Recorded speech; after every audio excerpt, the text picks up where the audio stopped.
Hola a todos, buenas tardes, buenos mediodías en Buenos Aires y en Latinoamérica. Buenas tardes para quienes están de este lado del Atlántico, en España o en Europa. Bienvenidos nuevamente a una nueva edición de Diálogos de Diseño y Comunicación que organizamos la Facultad de Diseño y Comunicación de la Universidad de Palermo y la revista y la editorial Experimenta aquí en Madrid, España. Un ciclo que ya va por su décimo diálogo y que la verdad que estamos recogiendo muchísimas buenos comentarios y nos parece que es un espacio que va creciendo cada vez más. Le queda poco a este ciclo, pero no se preocupen porque sigue el próximo año. Y nada, agradecerles una vez más el estar conectados con nosotros y participar de esto. Ya saben que sobre el final de este diálogo que tendremos hoy, tenemos un pequeño espacio para que hagan las preguntas a través del chat, así que pueden ir haciéndolas mientras conversamos y las vamos viendo y con todo gusto, en la medida de lo posible, porque siempre saben que nos quedamos con poco tiempo, las vamos a ir respondiendo. Sin más, el diálogo de hoy es un diálogo no digo diferente a los demás porque hemos transitado temas que tienen que ver con repensar el lugar del diseño en la sociedad y su impacto dentro de esto, pero hoy está enfocado más a qué pasa con el diseño en un mundo en transición. Y en este caso, en este diálogo, el invitado de hoy es Óscar Guayabero, y la particularidad que tiene es, en este diálogo particular, valga la redundancia, es que Oscar tiene una trayectoria que abarca tanto la práctica profesional como el campo académico, la teoría y la curaduría. Y él tiene una autodefinición en cuanto a su visión del diseño y de sí mismo dentro del diseño, que es la de paradiseñador.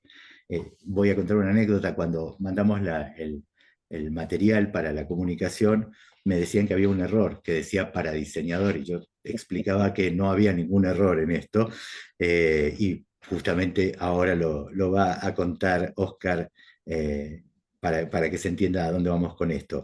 Y vamos a explorar un poco la mirada crítica que tiene y analítica que tiene sobre el mundo del diseño, y también una mirada muy sensible sobre cuál es el rol del diseño y cómo funciona el diseño en este contexto tan cambiante y en transición.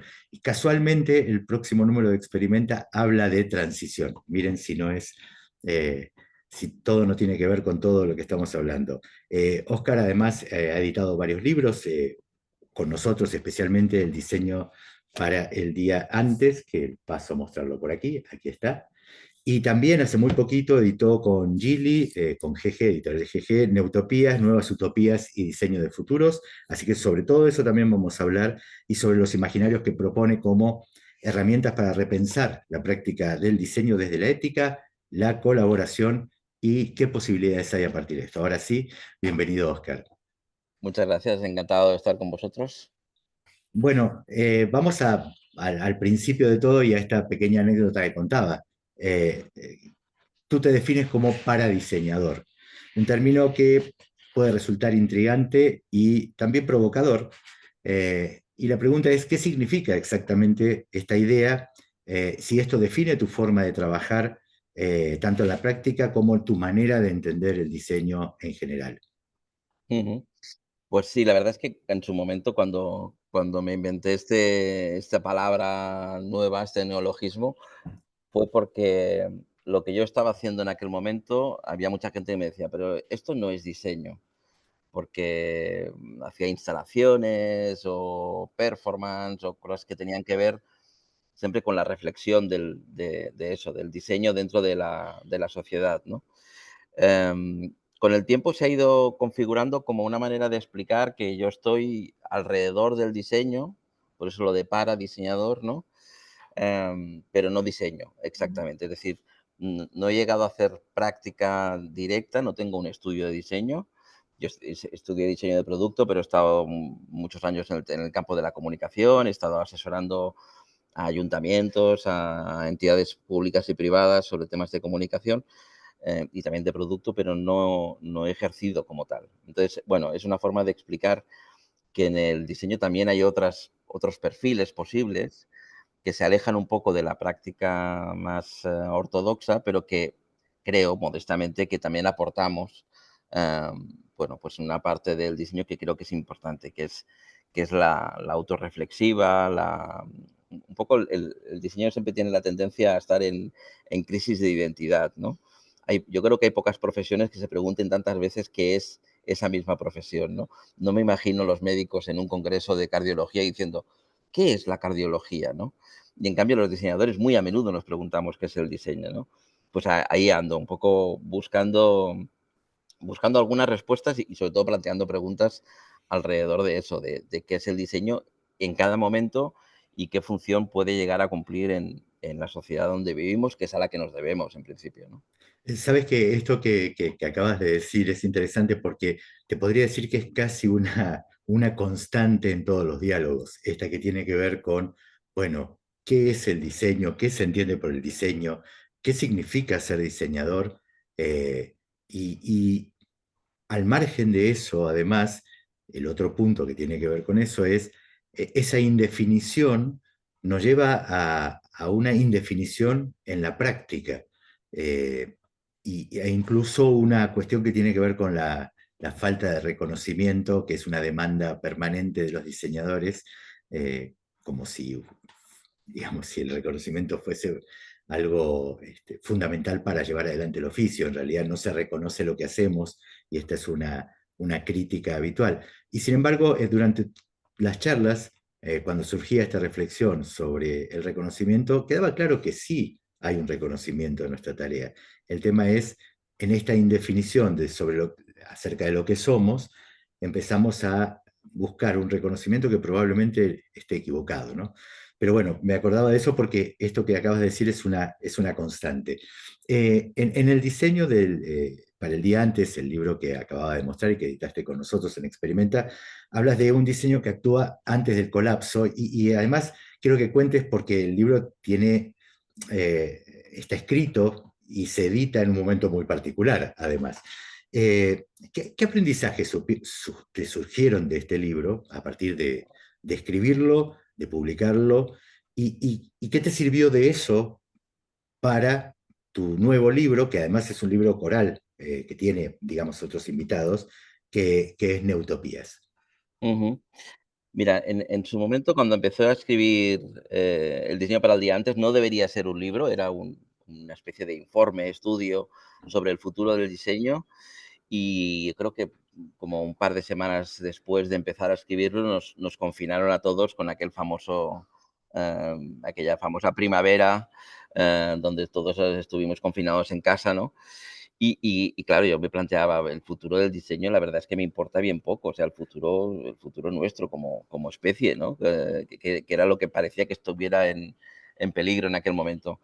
Así que en realidad el libro lo que intenta es hablar de eso, de cuál es el papel del diseño si lo que queremos es tener futuro como especie, digamos, ¿no? Que si no, que si desaparecemos tampoco ocurre nada, ¿eh? Quiero decir que el mundo estará estupendamente sin nosotros, todo bien, ¿eh?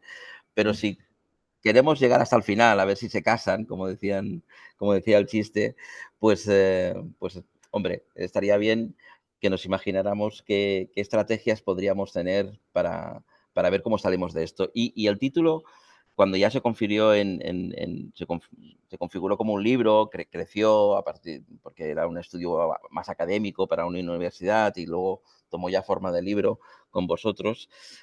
Apareció el nombre ese del el diseño del día antes, porque me di cuenta que casi todos los imaginarios de futuro con los que trabajamos son del día después, ¿no?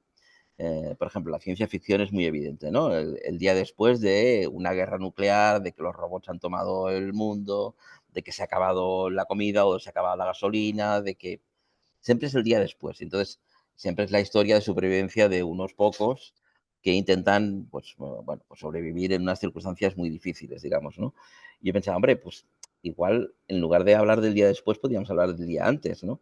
Eh, Porque una de las cosas que parecen evidentes es que el colapso está por venir y es mañana. Yo digo que el colapso es mañana, aunque sea dentro de 50, 100 o 500 años. Quiere decir que en tiempos terráqueos, es mañana. Estamos viviendo en unas condiciones climáticas que jamás en la historia de la humanidad habían existido. La última vez que había el nivel de CO2 en la atmósfera que hay ahora y las partículas en suspensión que tenemos ahora, habían algas y algunos elementos protozoicos, poca cosa más. Jamás en la historia de la humanidad hemos tenido unas condiciones climáticas como las que tenemos en este momento. De hecho, yo digo en algunas conferencias que vivimos en un planeta distinto al que surgió pues a finales del siglo XIX cuando surge el diseño, ¿no? Y curiosamente intentamos solucionar los problemas de un planeta distinto con las teorías del planeta que éramos antes, ¿no? Que eran las que surgieron en aquel momento. Entonces, aquel libro lo que pretendía era decir, bueno, vale, el colapso es mañana, pero intentemos que ese día que nos queda sea lo más largo posible y lo más transformador posible, para que Ujú. el castañazo, digamos, Sí, que nos sí. vamos a pegar sea, si puede ser el menor o en todo caso el menos traumático, digamos, ¿no? Esa era un poco la idea. Entonces, básicamente lo que estuve intentando ver cómo el diseño hasta ese momento o incluso en la actualidad funciona como un medio, ¿no? Un medio para que las empresas vendan sus productos, para que la gente pues viva relativamente mejor, para una serie de cosas. Y cómo puede ser, no siempre, pero sí que a veces puede ser un mediador entre nosotros y los conflictos que tenemos por delante. Estos conflictos pueden ser desde energéticos a alimentarios, pasando por cualquier tipo de relación que establecemos con nuestro entorno, ¿no? Digamos, nosotros y el mundo, nosotros y los demás, y nosotros y nuestro propio cuerpo, ¿no? Ujú. Y en Utopías, casi te diría, no sé si consciente o inconscientemente, esta línea de pensamiento sigue explorándose. Incluso afirmas que vivimos en un presente dominado por la distopía, que no deja de ser bastante cierto también. ¿Qué herramientas crees que puede ofrecer el diseño para imaginar el futuro desde una visión un poco más optimista, sin caer en la ingenuidad? Porque solemos ver muchas veces que desde el lugar del diseño o de los diseñadores mismos, muchas veces hay como miradas que son buenistas, y no lo digo despectivamente, eh, pero un tanto ingenuas en lo que tiene que ver con el problema al cual nos enfrentamos, ¿no? Entonces, ¿cómo plantearnos herramientas que efectivamente nos hagan mirar las cosas con optimismo en esta distopía que vivimos, sin caer obviamente en la ingenuidad? Ujú. Mira, un poco la idea de hablar, como tú dices, de esa hegemonía de la distopía, es porque eso no ha sido siempre así, ¿no? Es decir, em, surgió ya en el anterior libro a partir de una conversación de mi hija con unas amigas suyas, tenían alrededor de 14 años y decían tan alegremente que lo mejor que le podría pasar al planeta es que la especie humana desapareciera, ¿no? Porque además hemos hecho algo muy curioso, que es disociar nuestro futuro personal de un futuro común, ¿no? Es como todos tenemos nuestros objetivos personales y nos imaginamos de aquí a 5, 10, 15 años haciendo cosas, pero en cambio cuando hablamos de la humanidad decimos que vamos hacia el caos. Entonces, ¿cómo cuadra una cosa con la otra, no? Y entonces, claro, me planteé que yo cuando era joven, cuando tenía esa edad, en ningún momento me había planteado que la especie humana fuera un peligro, digamos, para el planeta, ¿no? ¿Qué había cambiado en estos años, no? Han cambiado que tenemos mucha más información de la que teníamos antes, obviamente, pero también ha cambiado el hecho de que los imaginarios de futuro a principios del siglo XX, por ejemplo, son básicamente utópicos, que surgen las grandes ideas, los grandes dogmas del siglo XX, desde el capitalismo al fascismo, pasando por el comunismo o el anarquismo, etcétera, etcétera, ¿no? Eso eran pensamientos utópicos, ¿no?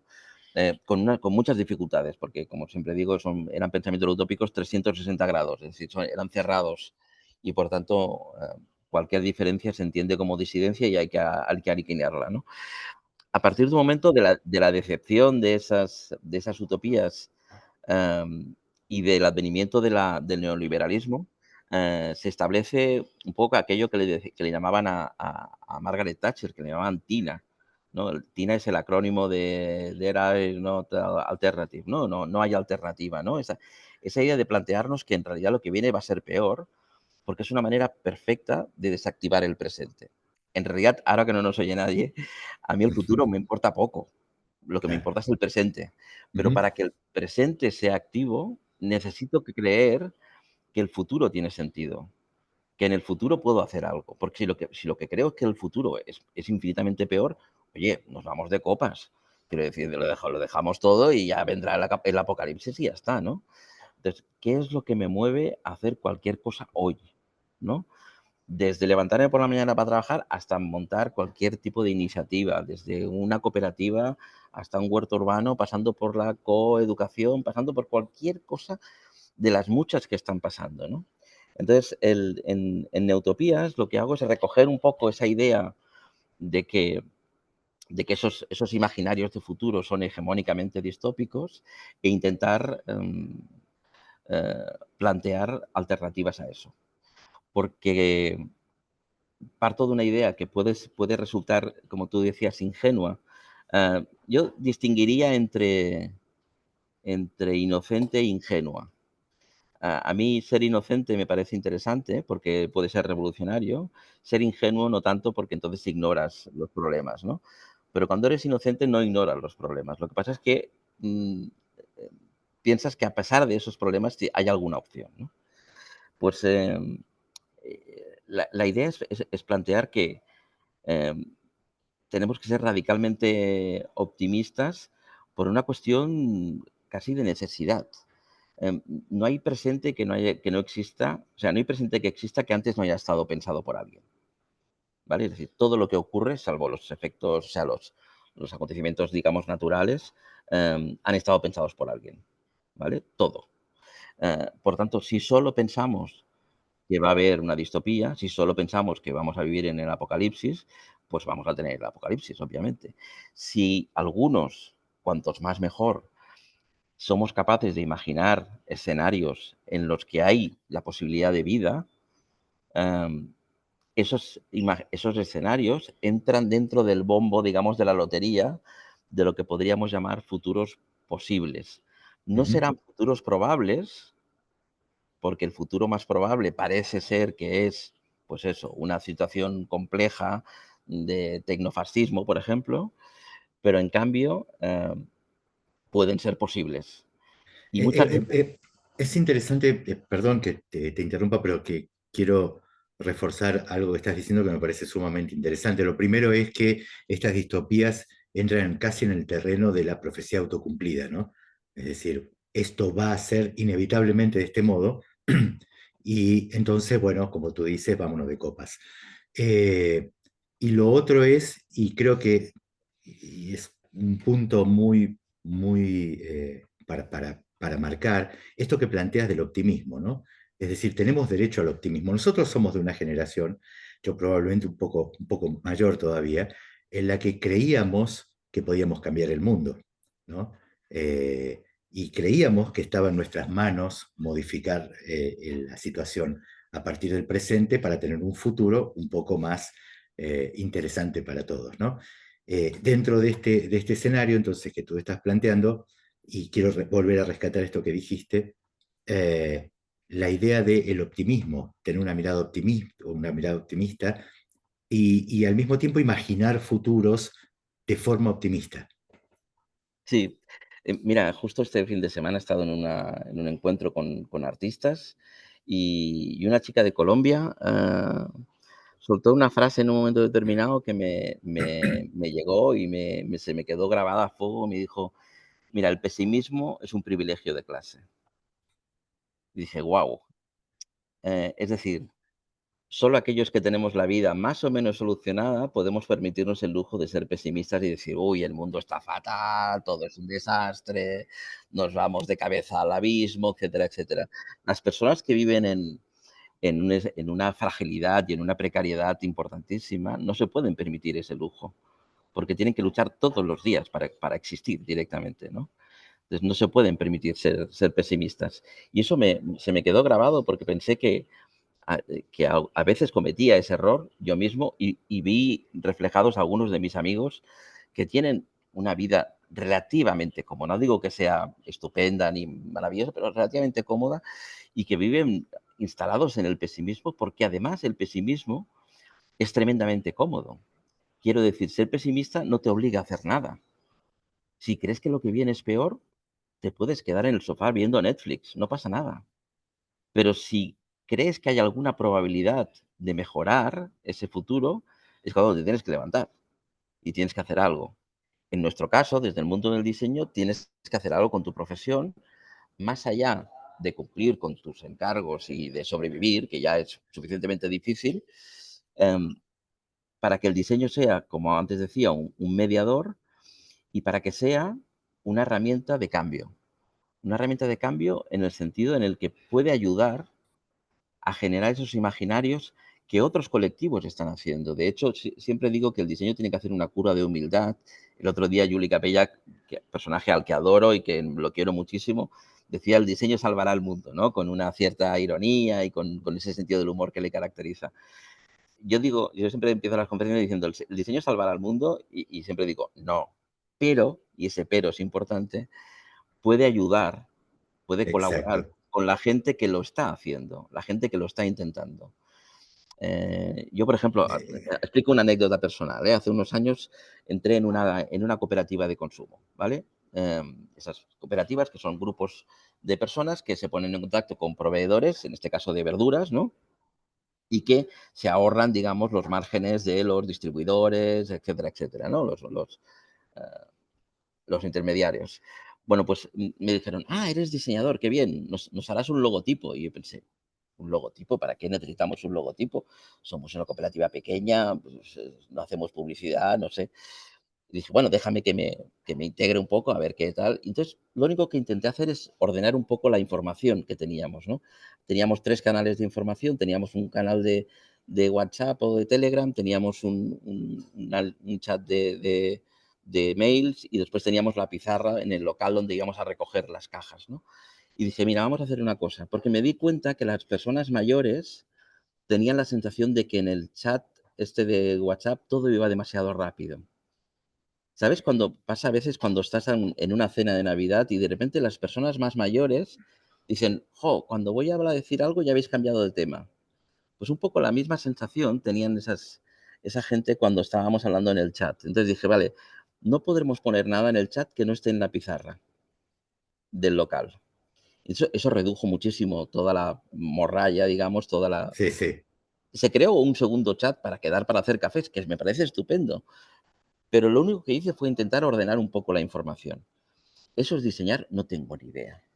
Pero en todo caso, mi aportación creía que la que podía ser era eso, ayudarles a ordenar un poco la información y a que nadie se sintiera como exento, ¿no? Como fuera de lugar, ¿no? Yo creo que modestamente, en esos campos son en los que podemos echar una mano, ¿no? Porque los diseñadores tenemos, entre otras cosas, metodologías, estamos muy acostumbrados a pensar antes de hacer. También estamos programados para ser prospectivos, ¿no? Un diseño de producto, por ejemplo, puede llegar a tardar un año y medio a salir al mercado antes desde que lo diseñas, ¿no? Entonces, esa idea de proyectar hacia adelante, a veces en los movimientos sociales, en las iniciativas de todo tipo, aquello que le llamamos innovación social, ¿no? Ujú. Cuesta mucho más porque la gente quiere resultados inmediatos, ¿no?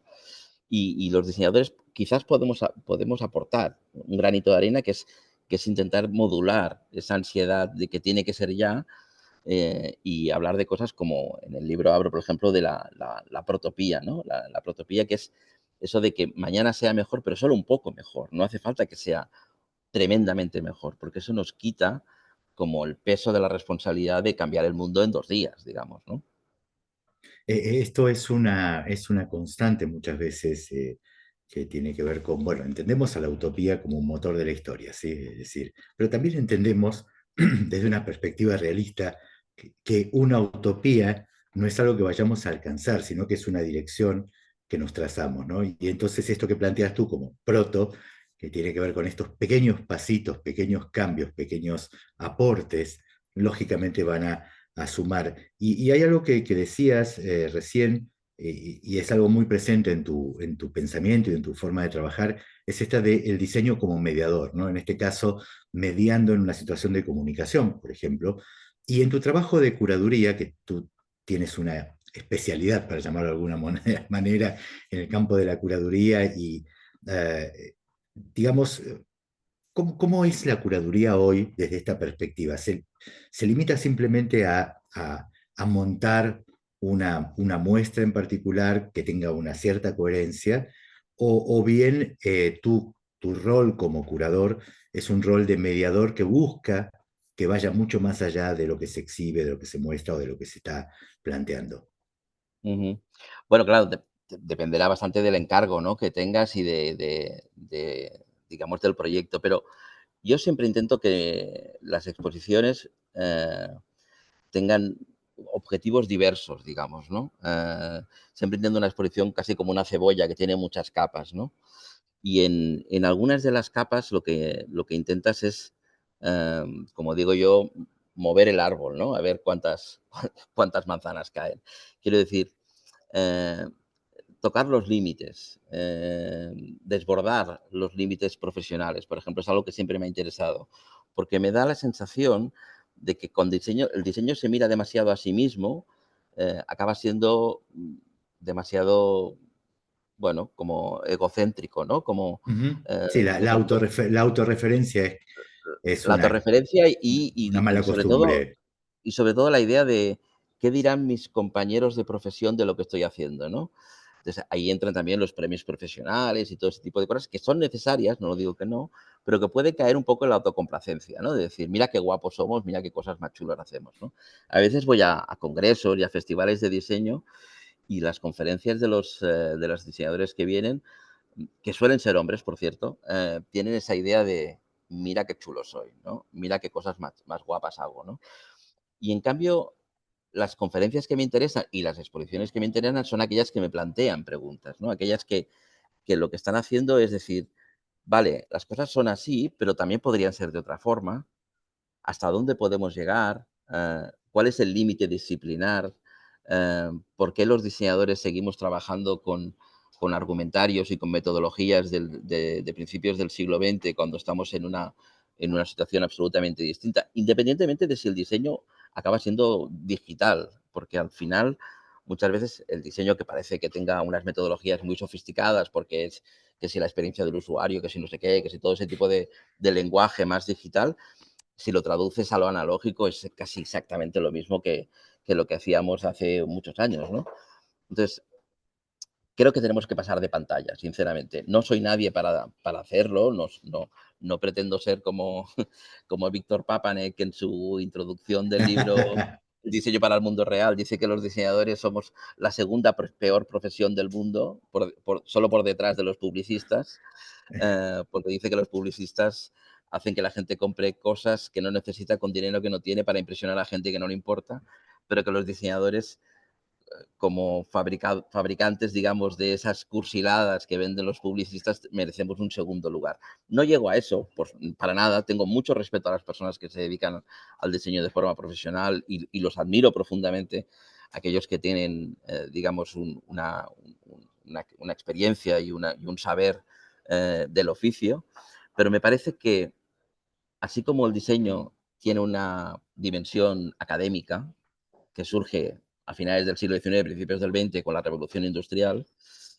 también tiene una dimensión, digamos, como de actitud, casi como humana, que es aquello de cómo me lo montaré para que el mundo me sea menos hostil, digamos, ¿no? Ujú. A ver, a un mamut, como que a porrazos no lo voy a poder matar, bueno, pues me invento la piedra de sílex para poder cortar su piel y poderle clavar la lanza, ¿no? Eh, ese tipo de estrategias que lo que hace es que los humanos, en lugar de adaptarnos al lugar, lo que hacemos es adaptar el lugar a nosotros. Los animales que van a zonas muy frías desarrollan pelo. Nosotros desarrollamos técnicas para curtir la piel de los animales y hacernos un abrigo, ¿no? Entonces, ese cambio, que es lo que hace es que los humanos adaptemos el lugar a nosotros y que nos permitió sobrevivir, creo que después de todo el ciclo de la revolución industrial e incluso de la postindustrial, ahora estamos en otro punto, aún no tenemos nombre, hay gente que llama, que habla del momento actual como el metamodernismo, no lo sé, pero en todo caso, creo que puede llegar a ser, de nuevo, una estrategia de supervivencia, ¿no? En este caso, de supervivencia de la especie, porque nos estamos llevando a nosotros mismos a un lugar de no retorno. Y ese Ujú. lugar de no retorno seguramente no será como en las películas, no será de hoy para mañana, será algo más gradual, será un poco siguiendo aquella metáfora un poco cruel, de las ranas y el agua caliente, ¿no? Que va subiendo poco a poco el agua y cuando te das cuenta, pues la rana está hervida. Pero esos cambios están pasando, están sucediendo, tanto a nivel social. Esto lo ligo bastante con otra palabra que hace al diálogo de hoy, y no es casual porque es una palabra que tú usas bastante también, que tiene que ver con esto de la transición. Es decir, es Ujú, algo que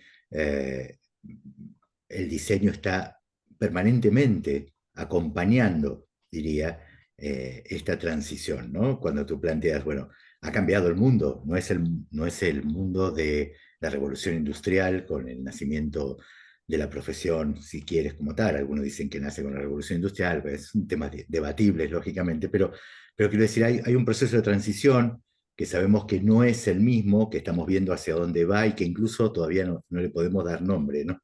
Este, pero al margen de eso, ¿crees que el diseño tiene que asumir un rol político, para definirlo de alguna manera, en este proceso de transición que estamos pasando? O hasta qué punto crees que la práctica proyectual, para definir al diseño dentro de ese marco, puede incidir realmente en los modelos de desarrollo, de producción, e incluso en los modelos de consumo? ujú. Mira, creo que no hay diseño que no sea político. Mm, es imposible. De hecho, casi no hay gesto humano que no sea político. Desde dónde compramos el pan hasta cómo dormimos o qué vehículo utilizamos, desde si ponemos un vaso de plástico o un vaso de papel o un vaso de cristal, cualquier decisión que tomamos tiene una dimensión política. Política en el sentido de la gestión de la polis, ¿no? Sí, De la, no, de no, la no gestión estamos hablando de una cuestión de la, partidista, ge- está de la claro, gestión de lo común, ¿no? Como que él decía, la política es demasiado seria para dejarla en manos de los políticos, ¿no? Pues claro. todo lo que hacemos es político, obviamente. Es más, ya en términos estrictamente de política de partidos, los partidos utilizan el diseño muchas veces. Se ha visto durante toda la historia, o sea, desde la arquitectura fascista hasta cualquier gesto de comunicación que ahora esté tramando el señor Trump. Utiliza técnicas de comunicación y de diseño. Nos gustará más o menos, pero son claramente técnicas de diseño. Entonces, em, como eso es intrínseco en la profesión, em, más vale que lo asumamos. Eh, Eso no quiere decir: "Uy, Dios mío, pues mira, ¿sabes qué? Lo dejo todo y me voy a hacer quesos en un bosque perdido". No significa eso, pero sí que nos obliga a ser conscientes de las consecuencias de nuestras decisiones, ¿no? Como diseñadores. Y es cierto que no tenemos todas las herramientas para decidir. Es cierto que no siempre podemos acabar de configurar o decidir cómo van a ser pues, los productos, los servicios, los espacios, las ropas, cualquier cosa que estemos diseñando, pero hay parte importante donde se decide en la fase de diseño si aquello que estamos proponiendo tiene sentido o no lo tiene, si va a generar más problemas de los que está solucionando, si va a tener un efecto negativo o no sobre la población, sobre el usuario. Creo que una de las cosas más importantes es que olvidemos la palabra consumidor e intentemos utilizar siempre la palabra usuario. Como diseñadores, nosotros nos debemos a los usuarios. Obviamente hay que darle servicio a nuestros clientes, por supuesto. Pero al final nos debemos a los usuarios. Y digo usuarios porque a un usuario le has de dar servicio. A un cliente o a un consumidor le has de dar seducción. Y Ujú. seducir sabemos, quiero decir, sabemos cómo hacer sexys las cosas, ¿no? Eh, lo que nos cuesta a veces es, bueno, ¿y eso que estamos haciendo tan atractivo? ¿Qué va a pasar al cabo de 3 meses, un año, 5 de estar usándolo? ¿Qué vida va a tener ese producto, no?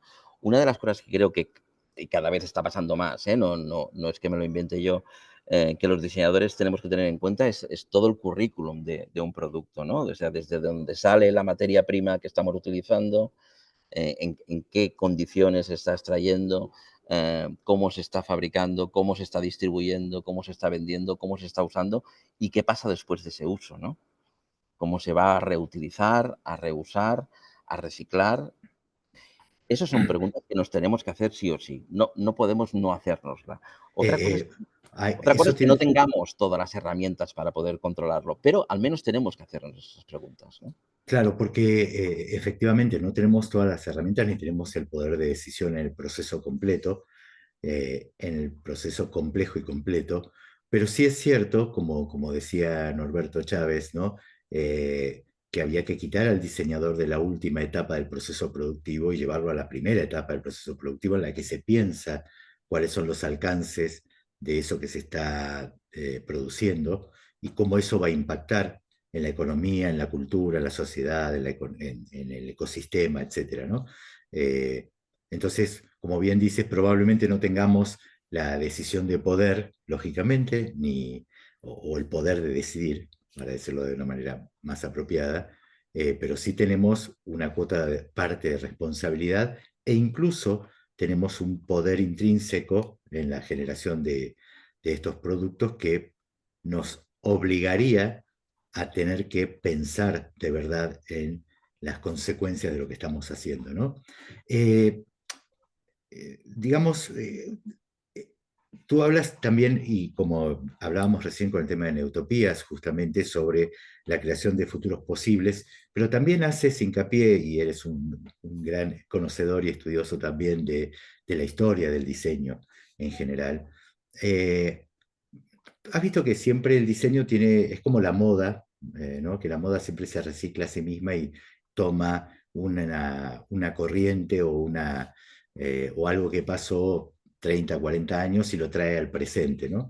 Eh, Lógicamente eso funciona en la medida que haya una reinterpretación.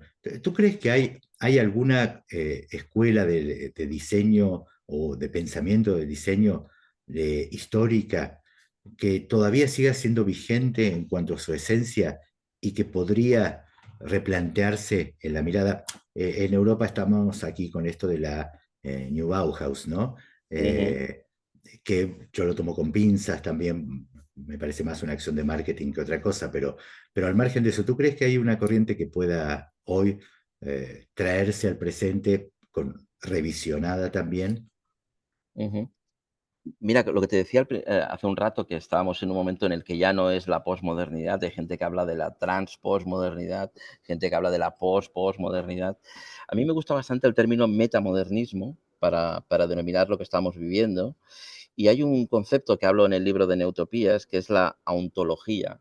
La ontología es un concepto de Jacques Derrida y que utiliza Mark Fisher, un pensador contemporáneo brillantísimo que lamentablemente acabó suicidándose, pero que es una de las, para mí, una de las referencias de la segunda mitad del siglo XX, sin duda, em, donde dice, él habla de los espectros del pasado, ¿no? De los fantasmas del pasado, de esos pasados que no han llegado a existir, digamos, ¿no? Yo creo que una de las cosas que sí podemos hacer es rescatar del pasado aquellas cosas que creemos que eh, nos pueden dar servicio en este presente para generar un futuro, ¿no? En ese sentido, todo aquello que tiene que ver, por ejemplo, con la artesanía, me parece extremadamente importante. La artesanía ha estado muy mal vista durante mucho tiempo porque ha generado un modelo más cercano al arte que al diseño, porque cuando los objetos seriados sustituyeron a los objetos artesanales, los objetos de consumo, tuvieron que buscar un hueco en el mercado y acabaron haciendo jarrones que no son jarrones, pero que se llaman amanecer violeta y son una forma que no sé qué pasa, ¿no? A mí esa artesanía, a pesar de que la respeto, por supuesto, no me interesa demasiado. Pero en cambio hay una nueva artesanía que lo que intenta es generar soluciones lo más cerca posible del usuario, es decir, producir lo más cerca posible del usuario, desde los Fab Labs hasta cualquier otra cosa. Hay una nueva artesanía que lo que está haciendo es relocalizar la producción, utilizar materiales cercanos, metodologías ancestrales a veces, Y eso, por ejemplo, en Latinoamérica es muy importante. Yo tengo la suerte de tener muchos alumnos que vienen a Barcelona a estudiar diferentes disciplinas del diseño o de la artesanía, que vienen con unos saberes que aquí ya hemos perdido y que ellos de alguna forma mantienen, ¿no? Entonces, esa capacidad de conexión con los materiales, con el lugar, con la tierra, yo le llamo como em, técnicas de frotar, ¿no? De rozar con la realidad, ¿no? De volar sobre la realidad. Nosotros desde Europa hemos generado un diseño, eso del estilo internacional, que yo soporto poco, sinceramente, que es un diseño que flota sobre la realidad, que no la toca, ¿no? Genera, eso es lo que llamamos los no lugares, ¿no?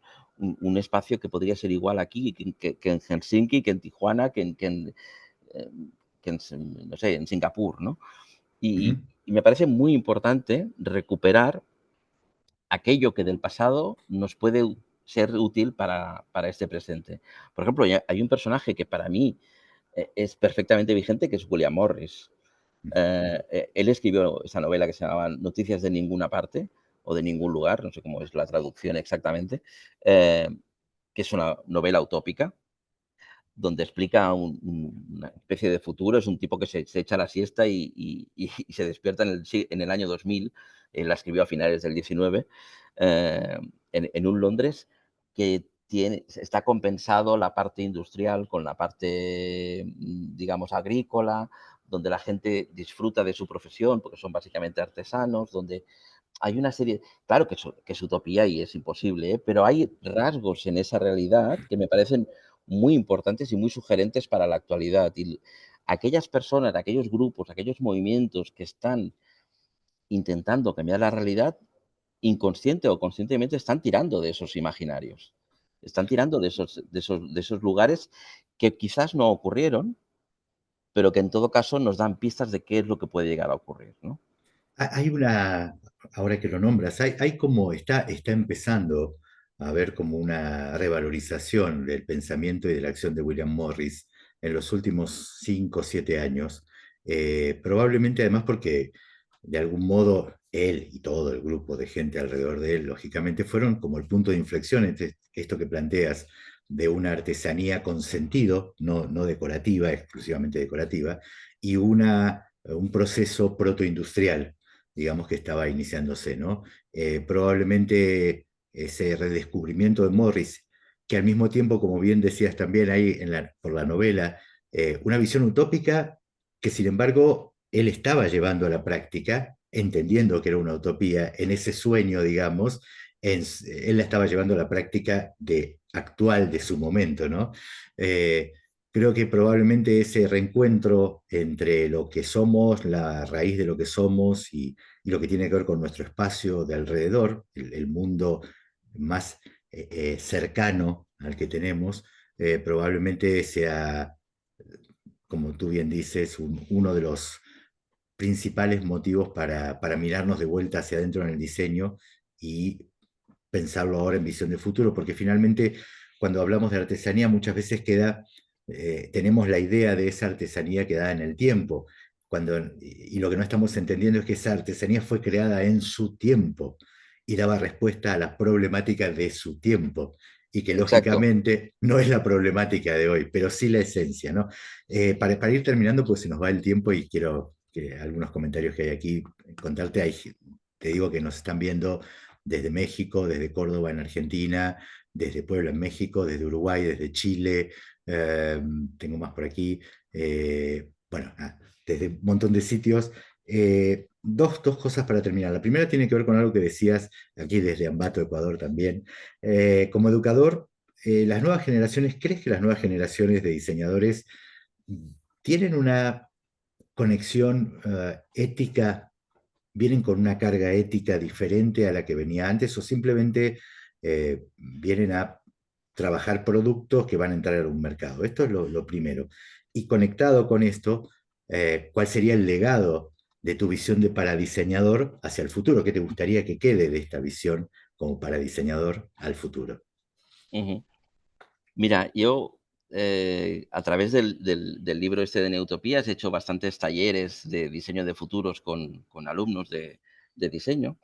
Y una de las cosas que me he dado cuenta es que, independientemente de cómo sean, porque hay obviamente múltiples maneras de enfocar la profesión, algunos, como dices tú, están más enfocados en ser un buen profesional, en ganarse bien la vida, etcétera, y poca cosa más. Hay otros que tienen una visión quizás más utópica, otros que tienen un posicionamiento más político, otros que tienen un posicionamiento incluso, por ejemplo, de temas de género, temas de salud mental que están muy presentes, etcétera, etcétera. Independientemente de eso, cuando los pones a trabajar en imaginarios de futuro, les das algunas pistas de cómo generar esos imaginarios de una forma no distópica, em, abres la caja de Pandora y aparecen cosas fascinantes. De hecho, hay a veces que algunos alumnos me han venido y me han dicho, mira, creo que es la primera vez que pienso en el futuro sin miedo. Y eso me parece brutal, porque hemos cargado sobre ellos un peso absolutamente insoportable, que es el de decirles el mundo se va al carajo. Y, y- y además les hacemos responsables a ellos. Bueno, vosotros seréis los que tendréis que salvarnos de ese futuro. Y dije, pero perdona, habéis sido vosotros los que nos habéis llevado a este punto. Ahora, ¿qué me dices, no? Entonces, hay eh, muchas, mucha gente joven que está viviendo con mayor o menor intensidad lo que se llama la ecoansiedad, ¿no? Esa especie de colapso, de parálisis ante una realidad que es tremendamente compleja y que todos los inputs que les llegan son negativos, incluso desde la ecología. Hay una parte de la ecología que lo que hace es, primero, hacerte sentir muy culpable todo el rato, todo es culpa tuya por usar bolsas de plástico, y otra, digamos, no dar demasiadas alternativas a que lo que viene es terriblemente malo. Cuando eso es puntual, es decir, cuando esos toques de atención son puntuales, pueden funcionar como acicate, ¿no? Como espoleta para disparar, digamos, pensamientos. Pero cuando es lo hegemónico, cuando es omnipresente, lo que hace es provocar el colapso, ¿vale? Entonces, esos alumnos, Vamos a tu libro, vamos a trabajar antes de llegar al colapso, ¿no? Al día claro, antes. claro, cuando hablo con estos alumnos, lo que noto es que después de una aparente apatía o una cierta, bueno, como que todo les da un poco igual y tal, cuando rascas un poco, están tremendamente preocupados, viven con una cierta angustia la realidad.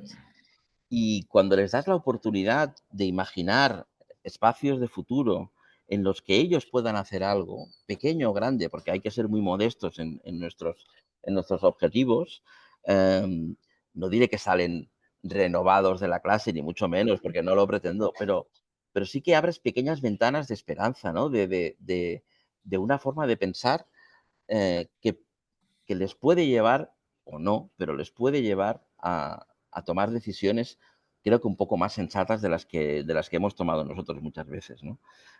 Creo que el diseño tiene que cambiar de pantalla, tiene que pasar de pantalla, ya vale de mirarnos a nosotros mismos, ya vale de decir que la sociedad no nos valora. A mí esa sensación de calimero, de soy un incomprendido, nadie me quiere, me parece aburridísima. O sea, no me interesa nada, cero. Coincido plenamente con eso. Lo que tenemos que hacer es no no no cómo conseguir que nos valoren, sino cómo hacer que tenga sentido lo que hacemos. Y la única manera que creo que tiene sentido lo que hacemos ahora, es que además de dar servicio a los clientes, además de todas esas cosas que hemos dicho antes, que plantee alternativas de futuro y, sobre todo, que ayude a los demás, que ya están intentando cambiar las cosas, a hacerlo un poco mejor. Ya está. No mucho más. Si yo consigo eso como legado, decías, ¿no? Si yo consigo que algunos de los alumnos que pasan por mis manos, digamos, salgan con esa idea de no voy a cambiar el mundo, pero igual puedo echar una mano a los que lo están haciendo, ya me siento tremendamente satisfecho, ¿eh? Absolutamente. Bien, antes de despedirnos, vamos con algunos, bueno, se siguen sumando desde Canadá, desde Brasil, desde Asunción de Paraguay, bueno, Betania desde Paraguay, Fiorentino desde Canadá, desde Brasil, Adriana, bueno, y los buenos comentarios además, lógicamente, qué interesante charla, lúcida, amena, con esperanza. Eh, Aquí Edison Viera dice, el presente fue pensado y repensado en el pasado y tenemos problemas. ¿Qué se debe repensar en el diseño del presente para interesarse en el futuro, siguiendo con el pensamiento de Brundtland o de una naturaleza finita y de pensamientos infinitos en los que los rendimientos son un fin? Mira, piensa que, eso que hablamos de lo finito, ¿no? En el 1972 salió aquel libro que se llamaba Los límites del crecimiento. El Club Ujú. de Roma, el Club de Roma, poco sospechoso de ser hippie, digamos, le encarga a un grupo de científicos, capitaneados por Donella Meadow, una científica brillantísima, y escriben en un informe que dice algo que parece como de perogrullo, pero que hay gente que aún no acaba de entender, que es que en un mundo finito crecer indefinidamente no tiene ningún sentido, ¿no? Y aún hoy el crecimiento es un dogma. Es decir, la salud de la economía de cualquier país se mide por el crecimiento económico que tiene, ¿no? Entonces, desmontar ese dogma es uno de los pilares que tenemos que intentar ejercer. Pero es que el año 71, justo un año antes de los límites de crecimiento, Víctor Papanek saca su diseño para el mundo real y ya lo dice.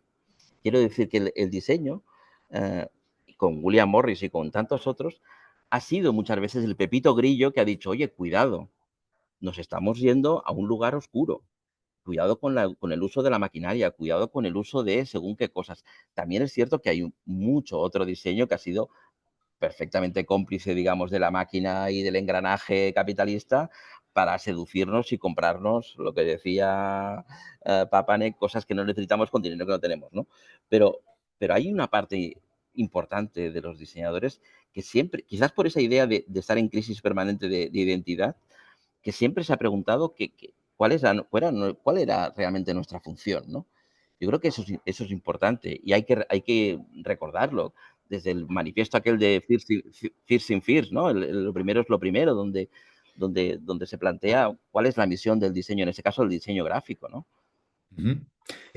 Mira, Rodrigo Telexea, dice, buen día, en general nos molesta bastante que nos digan animales, ¿no? Hay quienes de hecho lo usan como insulto. Paralelamente a eso, el que para muchos es el mejor sistema económico que construimos hasta acá, propone una dinámica competitiva permanente, una lógica de supervivencia del más apto. Ahí está lo de animales, ¿no?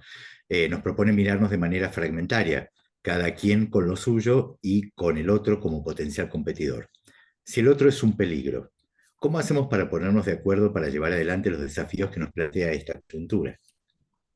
Mira, fíjate qué importante es la tecnología en estas cosas, ¿no? Darwin tenía un microscopio que era una birria. Muy poco después sale un microscopio un poco mejor y Kropotkin, un príncipe ruso, elabora toda una teoría que se llama la teoría del apoyo mutuo, donde habla de que en realidad en circunstancias de bonanza, quizás la competencia es un buen sistema para que sobreviva el más apto, digamos. Pero en circunstancias de precariedad es justo la cooperación y la ayuda mutua la que hace sobrevivir a esas especies. Eso lo detecta cuando ve los elementos unicelulares o microscópicos que casi constantemente colaboran entre ellos, ¿no? Entonces, la traducción de tener un buen microscopio y no tenerlo, cómo cambian las cosas. Además de que, obviamente, la lectura que se ha hecho del darwinismo es absolutamente interesada. El darwinismo social, vamos, es absolutamente falso. Quiero decir que él nunca dijo la sobrevivencia del más fuerte, sino dijo la supervivencia del que mejor se adapta. Del que mejor Entonces, se adapte, o del más apto o en relación al que mejor se adapta. exacto. Entonces, hay algo que creo que es interesante, que es desmontar esa idea de la competitividad como elemento, y eso en las escuelas tenemos mucha responsabilidad, ¿no? Yo, cuando hago clases, intento que mis alumnos nunca compitan entre ellos. Y de hecho, valoro y potencio las notas si son capaces de compartir conocimientos con los demás, ¿no? Porque me parece que es básico. Yo recuerdo cuando estudiaba que aprendía tanto de mis compañeros como de mis profesores, porque teníamos muy claro que lo que queríamos era compartir el conocimiento que adquiríamos, ¿no? Entonces, esa idea de me lo quedo para mí, el copyright, digamos, cada vez tiene menos sentido, sobre todo porque la información está ahí. Tú la has encontrado, pero la va a encontrar otro tarde o temprano, entonces más vale que la compartas, ¿no? Bueno, Y, esto lo conversábamos con Antonio Lafuente en una de estas charlas, justamente que tenía que ver con esta visión de la ciencia, que la ciencia tiende a compartir los conocimientos para que otros, bueno, montados en hombros de gigantes, puedan seguir evolucionando, ¿no? claro, Eh, mira, hay una cosa que me gusta mucho, que es pensar que el conocimiento es lo único que cuando lo compartes no se divide, sino que se multiplica. exacto, Si yo tengo una idea y te la explico a ti, yo no tengo media idea. Los 2 tenemos una idea, por tanto, se ha sí, sí, multiplicado por 2. Eso es exacto. fascinante, eso es fascinante. Entonces, intentar trabajar desde ahí y con todos los operativos, open source, todos, por ejemplo, ¿cuáles son los navegadores mejores? Los que son de código abierto. ¿Por qué? Porque los usuarios están aportando mejoras. Firefox en concreto, ¿no? Y algunos otros. Eh, ¿Por qué? Porque la inteligencia colectiva es mucho más efectiva que la inteligencia individual. Entonces, hasta que no entendamos eso, y que difícilmente como diseñadores podemos tirar adelante con nuestro propio conocimiento sin colaborar con muchos otros de otras disciplinas, de otros ámbitos, creo que no conseguiremos que el diseño pueda ser realmente incisivo en la realidad, ¿no? Y es lo que necesitamos. Necesitamos como herramienta de supervivencia como especie que el diseño sea incisivo en la realidad y que sea capaz de transformar esa realidad. No solo, por supuesto, solo el diseño no cambia nada, pero sí de la mano de las personas que lo están haciendo, ¿no? Mira, bueno, aquí ya nos estamos quedando sin tiempo. Bueno, Erika Valenzuela dice, excelente charla, muchas gracias. Excelentes reflexiones, dice Florentino. Edison Viera, muy buena charla, felicitaciones, Oscar y Guío, gracias. La charla muy, dice Marce Gen, la charla muy esclarecedora, resume algo muy necesario desde la identidad a la ética y la esperanza, gracias. Dalma dice, gracias por esta charla tan esperanzadora. Gracias por sembrarnos semillas de poder dar y brindar desde nuestro conocimiento y dejar de lado el ego. Fabián Esteves dice gracias por esta charla. Rodrigo dice con lo de los momentos de precariedad y la cooperación me acaba de hacer acordar a nuestros clubes de trueque post 2001 en Argentina, la crisis del 2001, ¿no? Es decir, bueno, había que resolverlo de alguna manera y íbamos en esa dirección. Bueno, no olvida, dice, me encantó eso de no hacer competir a los alumnos porque es prácticamente lo contrario, es cierto, coincido, tengo muchos años de docencia también. La competencia es con uno mismo finalmente y en el buen sentido, para mejorar y para crecer.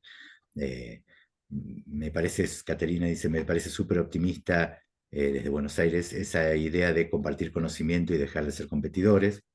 Muchas gracias por todo, puras verdades. Bueno, así un montón más de mensajes y no quiero, pues si no parece que estamos echándonos flores y echándote flores todo el tiempo, que lo mereces, obviamente, además.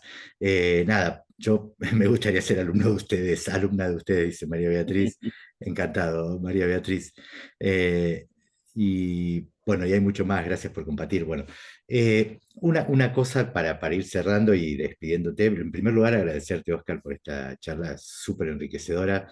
Voy a decir algo que digo en cada una de estas charlas. Yo invito a que dialoguen o a acompañar, en realidad, para que puedan expresarse una serie de colegas que admiro y respeto. Y digo que son charlas en las que yo me doy el lujo de escuchar a gente que me interesa, que me parece que tiene algo para decir y que lo dice bien, además.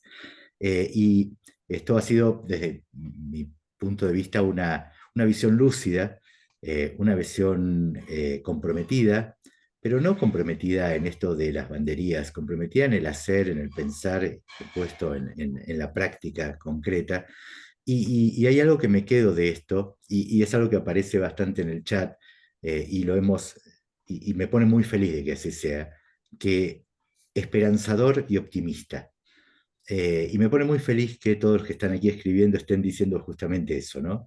Eh, Creo que hemos llegado a un punto en esta charla en la cual, de este presente distópico a este futuro de nuevas utopías, eh, podemos llegar desde una visión optimista y esperanzadora. Así que, eh, en primer lugar, otra vez, una vez más, agradecerte mucho y te dejo a ti las últimas palabras para que digas lo que quieras antes de despedirnos.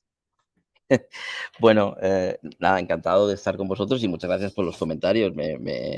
vamos, me llenan de cariño, ¿no? Eso que me explicáis.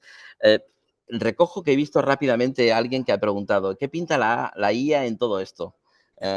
Y acabo solo con eso. Yo estoy ahora en una especie de cruzada intentando enseñarle a mi IA a ser woke. O sea, estoy forzando a mis programas de IA a que piensen de forma colaborativa, de forma altruista, que generen resultados que sean compartibles y ese tipo de cosas. Es algo que seguramente no conseguiré, pero que llevo bastante tiempo con ese empeño porque, como todo, sabemos que es un programa que gestiona información y que tú puedes entrenar. Entonces, dependiendo de los referentes que tú le vayas poniendo, pues va a ir hacia un lado, hacia el otro. Yo lo estoy avasallando de textos de co-procting, textos de Donna Haraway, textos sobre todo de muchas mujeres, porque una de las cosas importantes que no hemos dicho es que gran parte del pensamiento que a mí me ha resultado más esperanzador para dibujar escenarios de futuro viene desde el feminismo y viene desde una visión desde científicas o escritoras de ciencia ficción como Ursula K. Le Guin, eh, que es otra manera de mirar, otra manera, otro lugar desde donde mirar el mundo y por tanto desde donde mirar el futuro, ¿no? Así que estoy intentando que mi IA, que uso varios programas, le preguntan, ¿qué IA? Pues bueno, diferentes. Eh, se vuelva feminista, woke, se vuelva todo aquello que no quieren que sea, digamos, ¿no? A ver si lo consigo, no sé, igual llega un momento que explota el ordenador directamente, pero es casi un divertimento, ¿eh? Es algo que de vez en cuando dedico, no mucho rato porque tengo otros trabajos, pero de vez en cuando dedico tiempo a irle soltando textos y que me diga su opinión y de repente como que, sabes que las sillas siempre te hacen la pelota, ¿no? Siempre te dicen que todo es Sí, estupendo y sí, maravilloso, sí, sí, que pero, eres genial. pero me gusta cuando entran en contradicción consigo mismas, ¿no? Entonces, de decir, bueno, y te digo, vale, y esto que has descubierto, ¿por qué no lo compartes con esta otra IA? Le digo, ¿no? Y entonces ahí como que entran, se ve como que el programa empieza a hacer como casi como grids, ¿no? Como tembleque, ¿no? Bueno, en fin, es una anécdota. Encantado de estar con vosotros y nada, esta radices que estará colgada por ahí, pues me parece perfecto. Cualquier consulta, si alguien tiene, pues me puede encontrar por redes y ya está. Y poca cosa más. Un placer. Gracias, Oscar. Como siempre decimos, esta charla va a estar subida tanto en el portal de la universidad como de la Facultad de Diseño y Comunicación, como en el YouTube de Experimenta. Y nada, agradecerte una vez más, agradeceros a todos, han sido unos cuantos, desde Panamá también están aquí saludándonos. Y los espero en el próximo diálogo de diseño. El próximo jueves creo que nos tomamos un descanso y nos quedan 3 diálogos más para cerrar este ciclo. Así que los espero a todos como siempre a las 12 horas del mediodía de Buenos Aires, a las 16 horas a partir de ahora de España peninsular. Gracias nuevamente, Oscar. Un abrazo y gracias a todos por estar. Nos vemos pronto. Chao. Gracias.